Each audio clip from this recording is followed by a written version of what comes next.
7h, 10h sur Radio Courtoisie, ligne droite, Maud Koffler. Bonjour à tous les auditeurs qui nous rejoignent. Bonjour à Marie Falicon qui nous a fait les flash infos ce matin. Bonjour à Louis Rigaudière, responsable de la communication numérique. Bonjour à Arnaud à la technique. Voilà, j'en profite pour dire bonjour à tout le monde. C'est sympa, bah oui, c'est vrai, bonjour Lisbeth. Voilà, et puis évidemment Maud est toujours avec vous. Et bonjour Juliette Briens, vous êtes responsable de la communication de l'Incorrect. Oui, bonjour à tous. D'ailleurs, j'en profite pour vous annoncer la sortie de notre nouveau numéro qui sort demain. Et on va se pencher sur les prophètes devenus parias de la République. C'est-à-dire ceux qui ont tout pressenti avant tout le monde, qui ont osé dire et parler de la fracture à venir de notre société, notamment sur la question d'immigration, etc. Et qui se sont fait... je sais qu'on n'a pas le droit d'utiliser des mots anglais sur Radio Courtoisie, là. Pas cancel, mais annulés de la société. Ils sont devenus des parias, ils n'ont plus été invités nulle part. Et bien, nous, on va les mettre à l'honneur dans ce nouveau numéro. Et on va notamment avoir un entretien croisé entre Richard Millet et Renaud Camus. Ah, excellent. Voilà. Excellent. Ça va être intéressant, ça a jamais été encore fait. Et je vous conseille vraiment cet entretien croisé qui est drôle déjà, puisque Renaud Camus a un style d'écriture tout à fait particulier et voilà, qui va revenir effectivement sur le traitement médiatico-politique qu'ont vécu ceux qui ont sonné l'alerte avant les autres. Mais on invite tous les auditeurs à se procurer le numéro. Alors aujourd'hui, la zone libre prend une nouvelle forme. Chacun va vous poser une petite question sur l'actualité. On veut votre ressenti, votre analyse. Et on commence avec Arnaud qui va nous parler, je crois, d'un nouvel album. Oui, et je crois que Juliette apprécie cet artiste parce qu'elle m'en avait fait passer un petit extrait lors d'une de ses chroniques. C'est Renaud qui va sortir un nouvel album demain, 1er décembre, qui sera un album de reprise de ses propres standards en version orchestre symphonique. Alors Juliette, que pensez-vous de ce retour de Renaud ? Est-ce que vous avez déjà entendu également quelques extraits récents de Renaud en concert qui sont assez malheureusement pathétiques ? Oui, alors effectivement, moi Renaud, ça fait partie de ma vie à un point, c'est indescriptible. Ouais, vraiment, c'est-à-dire que c'est mon père qui m'a fait découvrir Renaud. On écoutait ça à la maison, dans la voiture. On se faisait tous les classiques de Renaud. Et ça fait encore aujourd'hui partie de ma vie, à un point que je connais absolument tous ces grands classiques par cœur. Pour moi, c'est un des plus grands paroliers français. La preuve qu'on sépare toujours, on est capable de séparer quand il y a du talent l'artiste de l'homme et surtout de ses opinions politiques, puisque Renaud a toujours été profondément de gauche et il ne s'en cache pas dans ses chansons. Mais voilà, quand on a un talent extraordinaire comme lui, en tout cas comme il avait, c'est pas grave tout ça, et on aime entendre chanter la gauche dans ces conditions. Et donc je dois dire effectivement que pour moi, je pense que son talent de parolier a flétri depuis déjà un moment. Mais là, effectivement, je pense que c'est pas une bonne idée. Pour moi, je trouve ça même un peu triste. J'ai vu effectivement des vidéos de ses récents concerts. Bon, physiquement, c'est très compliqué pour lui. On voit que la vie est passée par là, et puis son dernier album, enfin bon, en tout cas c'était pas ça. Donc moi je suis plutôt contre le retour de Renaud, et je trouve que franchement son entourage devrait le protéger en fait de ses retours et le laisser là où il est, avec toutes les chansons merveilleuses qu'il a écrites par le passé quand il était au sommet de sa forme et de son art. Donc j'écouterai évidemment, je pas dire, voilà, j'ai pas écouté, donc je sais pas, mais certainement ça ne viendra pas vraiment changer mon avis. Pour moi, il aurait fallu laisser ces merveilles scellées dans le temps et puis voilà, finir une vie paisible. Voilà. On est bien d'accord. Merci Juliette. Je sais pas ce que vous en pensez, Arnaud, mais... moi, je suis complètement d'accord. Là, vous ne le voyez pas, mais nous, on le voit derrière la vitre, et puis il acquiesce comme ça. Je suis d'accord. Franchement, voilà. Il aurait fallu laisser les grands tubes là où ils sont. Mon beauf. Enfin, tous les tubes qu'on a écoutés et que j'écoute encore. Hein, En moi, gros, je suis LM. tout ce qui a pu sortir entre 75 et on va dire 91. à peu près. Exactement. On est Et d'accord. pas après. Ouais. C'est- Même Manhattan Kaboul, pour moi, on est Oui, déjà pareil. parti Et c'est C'est triste à sympa dire. sans plus. Ouais. C'est C'est déjà triste. plus.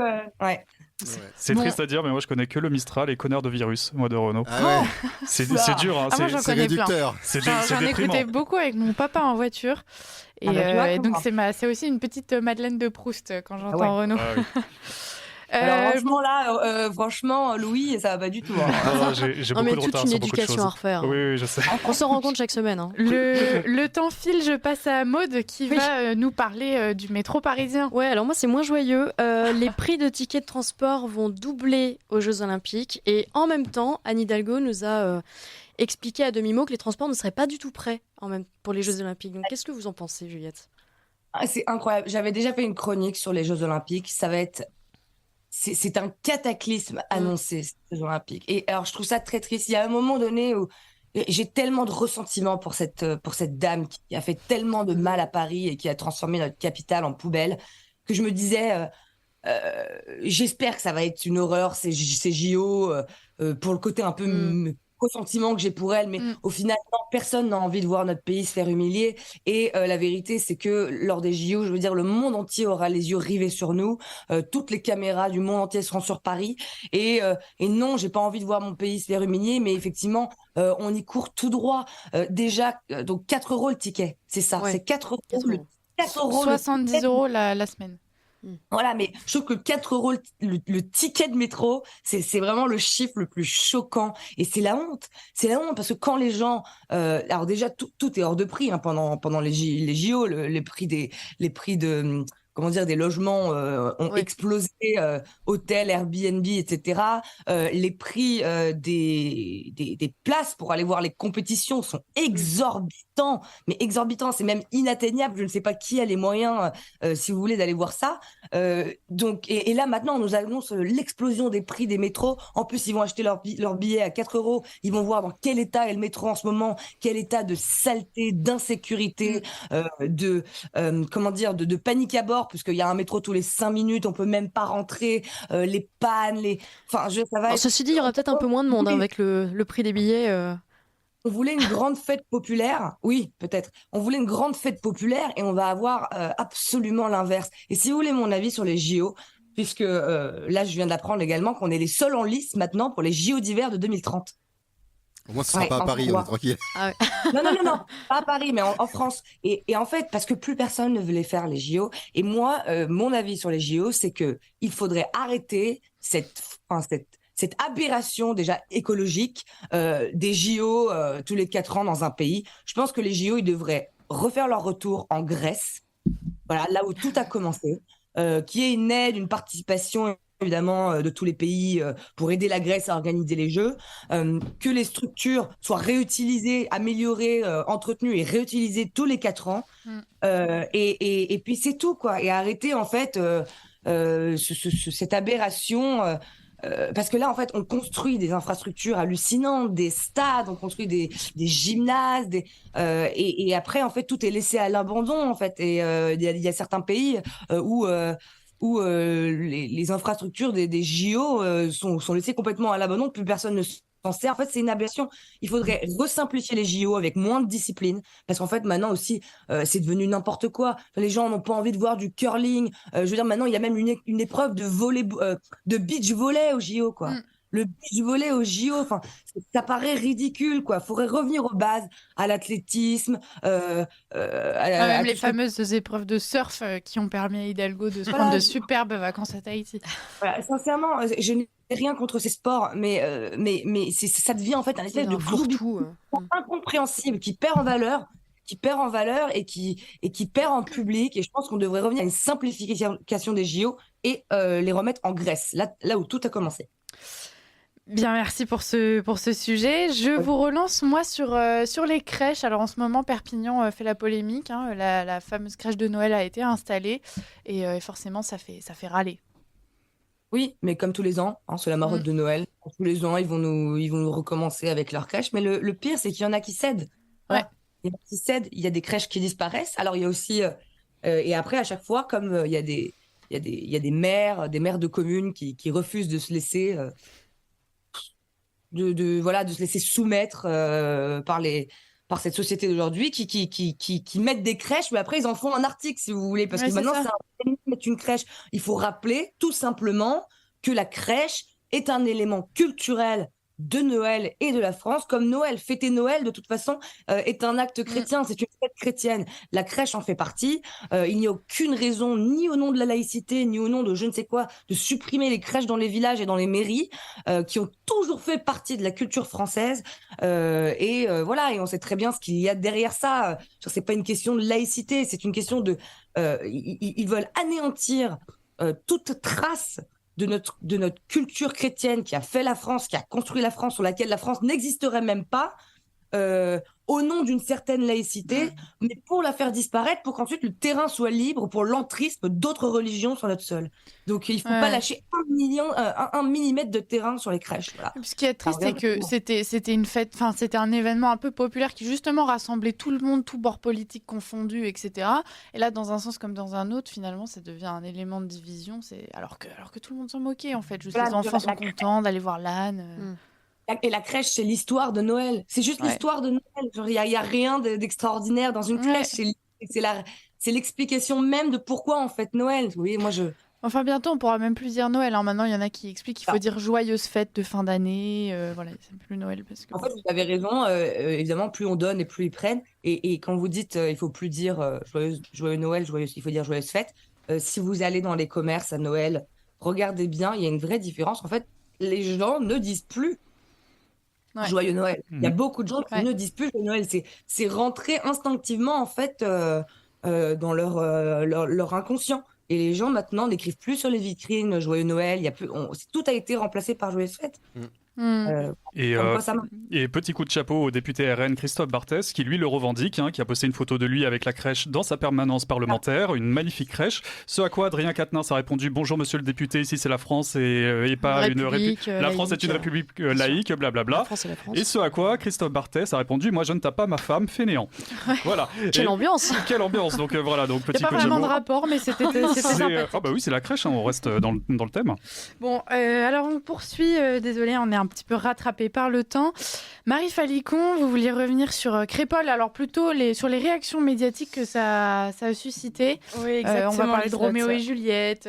C'est ça, exactement. Alors c'est malheureux, mais j'aimerais revenir justement sur ce traitement médiatique assez honteux sur le drame de Crépol. Voilà, il y a une version, on constate, qui s'est imposée aujourd'hui dans les médias d'une certaine manière. Voilà, après Patrick Cohen, maintenant c'est une chercheuse au CNRS qui impose sa version. Elle parle elle compare à ça à une tragédie romancée, je le précise pour les auditeurs, donc au drame, enfin à la tragédie de Roméo et Juliette. Voilà, donc je sais pas si vous, Juliette, votre Roméo vous drague avec un couteau, mais j'ai vu ça hier. J'en revenais pas que c'était possible. Alors déjà, on nous avait sorti sur BFM, on nous avait sorti La Guerre des boutons. Ouais, c'est vrai. La semaine dernière, alors voilà, il y avait une comparaison entre Crépol et la guerre des boutons, comme si dans la guerre des boutons, il y a des jeunes qui se faisaient massacrer au couteau. Enfin, c'était absolument lunaire. Et maintenant, alors Roméo et Juliette, voilà. Donc comparer Crépol, au Capulet. Et enfin, c'est et en plus, la façon dont c'est dit, c'est-à-dire que vous regardez, vous avez sûrement vu passer la vidéo, on voit qu'il y a une totale déconnexion de cette dame à ce que vivent les gens au quotidien. C'est-à-dire que je pense peut-être même au fond de moi qu'elle croit ce qu'elle dit. Elle croit ce qu'elle dit parce que je ne sais pas dans quel type de château enchanté elle vit, protégée de tout ce que vivent les Français, de la racaille, de l'insécurité. Je ne pense pas qu'elle prenne le métro beaucoup, cette dame. Voilà. Et donc, elle est capable, en fait, par pure idéologie politique, par pur combat, puisque cette affaire, maintenant, est politisée, d'aller vraiment, mais alors déjà, une minimisation des faits. Voilà, on n'ose pas imaginer ce qu'ont ressenti les parents de Thomas en écoutant ça. Mais en plus, même maintenant, une inversion accusatoire entre elle et Patrick Cohen, où... si vous voulez, maintenant, ce serait peut-être même la faute des rugbyman présents sur place, puisque ils ont fait une blague sur la coupe de cheveux d'un des attaquants, des agresseurs. Et donc ça viendrait maintenant justifier d'une quelque manière une attaque au couteau. Voilà. C'est ça. J'en profite pour relancer Louis, et je vous coupe, Juliette Briens, je suis désolée, on a plus beaucoup de temps. Vous disiez que justement cette affaire était politisée maintenant, et je crois que c'est la thématique de Louis Rigotier. Oui, non, moi c'est pour rester sur Crépol. D'ailleurs, on parlait beaucoup de récupération politique, etc. Et d'ailleurs, lundi, on apprenait qu'à Amboise, 2 septuagénaires étaient poignardés. Hier, Saint-Dizier, un jeune de 18 ans a été poignardé. Et aujourd'hui, on apprend que le tueur qui a tué l'année dernière un jeune de 27 ans de 43 coups de couteau a été remis en liberté aujourd'hui. Le constat de ces affaires, c'est que les médias n'en parlent pas. Donc, question à Juliette, est-ce que pour vous, 0 récupération égale 0 médiatisation ? Je pense que c'est évident. C'est absolument évident. Elles ont eu lieu il y a combien de temps ces affaires ? Elles ont eu lieu pour certaines l'année dernière, etc. Pour certaines plusieurs mois. On n'en a jamais entendu parler. Alors là maintenant, si vous voulez, on peut pas parler de tous les faits divers, effectivement. Et il y a des faits divers. Mais et en fait, comment faire la différence entre un fait divers et un fait de société ? Bon, alors pour l'affaire de Crépol, il y a le côté effectivement jeune de quartier, pas un seul avec un nom, un prénom à consonance française, qui viennent s'attaquer à des jeunes de village. Là, ces 2 histoires, ça deviennent un fait de société par le laxisme judiciaire. 47 coups de couteau déjà dehors. Enfin, il y a forcément un problème. Quand on voit, si vous voulez, le traitement de l'ultra-droite et des manifestants qui sont venus à Crépol sans faire aucun mort, aucun blessé, qui restent en prison aujourd'hui et qui ont tous pris de la prison ferme en comparution immédiate, effectivement, on a de quoi s'inquiéter. Et oui, la récupération politique, c'est l'essence de la politique. Il n'y aurait pas de politique sans récupération de politique. En fait, on prend un fait, on prend des phénomènes, on les analyse et on en tire des conclusions. Et même parfois, si on est chanceux, on en tire des conséquences. Ça, c'est l'essence de la politique. Donc, ce procès en récupération politique, il est ridicule. Il ne faut pas s'y attarder, il ne faut pas s'excuser et il faut continuer à faire Je sais même pas ce que ça veut dire de la récupération politique. Moi, par exemple, je ne fais partie d'aucun parti. Voilà, on m'accuse de récupération politique. Je ne suis pas encartée, je ne suis pas partisane. Bon, bah alors, c'est ça que je ne comprends pas. Il faut rejeter cette accusation-là et il faut continuer.